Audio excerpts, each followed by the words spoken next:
ஒரு கண்டெய்னர்ல இறங்கி போச்சு. பிஜேபிக்காரங்க பணம் கொடுப்பாங்க. இந்த காவல்துறை எந்த நடவடிக்கை எடுக்காது, இந்த தேர்தல் துறை எந்த நடவடிக்கை எடுக்காது. ஏன்னா அவர் உள்துறை அமைச்சர்.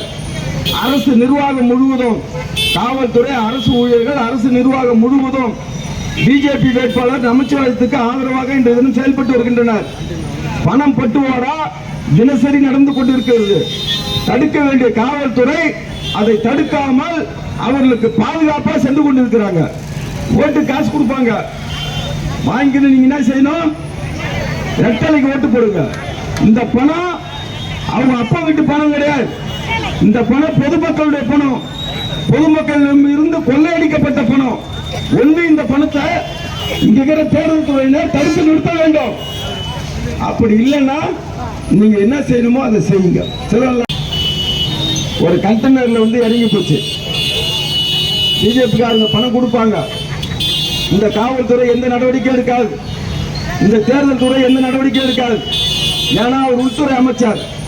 அரசு நிர்வாகம் முழுவதும், காவல்துறை, அரசு ஊழியர்கள், அரசு நிர்வாகம் முழுவதும் பிஜேபி வேட்பாளர் நமச்சிவாயத்துக்கு ஆதரவாக இன்று தினம் செயல்பட்டு வருகின்றனர். பணம் பட்டுவாடா தினசரி நடந்து கொண்டிருக்கிறது. தடுக்க வேண்டிய காவல்துறை அதை தடுக்காமல் அவர்களுக்கு பாதுகாப்பா சென்று கொண்டிருக்கிறாங்க. ஓட்டு காசு கொடுப்பாங்க, வாங்கிட்டு நீங்க என்ன செய்யணும்? ரெட்டலைக்கு ஓட்டு போடுங்க. இந்த பணம் அவங்க அப்பா வீட்டு பணம் கிடையாது. இந்த பணம் பொதுமக்களுடைய பணம், பொதுமக்கள் இருந்து கொள்ளையடிக்கப்பட்ட பணம்.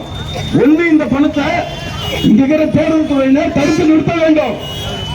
அப்படி இல்லைன்னா நீங்க என்ன செய்யணுமோ அதை செய்யுங்க. ஒரு கண்டெய்னர்ல இறங்கி போச்சு. பிஜேபிக்காரங்க பணம் கொடுப்பாங்க. இந்த காவல்துறை எந்த நடவடிக்கை எடுக்காது, இந்த தேர்தல் துறை எந்த நடவடிக்கை எடுக்காது. ஏன்னா அவர் உள்துறை அமைச்சர். அரசு நிர்வாகம் முழுவதும், காவல்துறை, அரசு ஊழியர்கள், அரசு நிர்வாகம் முழுவதும் பிஜேபி வேட்பாளர் நமச்சிவாயத்துக்கு ஆதரவாக இன்று தினம் செயல்பட்டு வருகின்றனர். பணம் பட்டுவாடா தினசரி நடந்து கொண்டிருக்கிறது. தடுக்க வேண்டிய காவல்துறை அதை தடுக்காமல் அவர்களுக்கு பாதுகாப்பா சென்று கொண்டிருக்கிறாங்க. ஓட்டு காசு கொடுப்பாங்க, வாங்கிட்டு நீங்க என்ன செய்யணும்? ரெட்டலைக்கு ஓட்டு போடுங்க. இந்த பணம் அவங்க அப்பா வீட்டு பணம் கிடையாது. இந்த பணம் பொதுமக்களுடைய பணம், பொதுமக்கள் இருந்து கொள்ளையடிக்கப்பட்ட பணம். ஒன்று இந்த பணத்தை இங்க இருக்கிற தேர்தல் துறையினர் தடுத்து நிறுத்த வேண்டும்.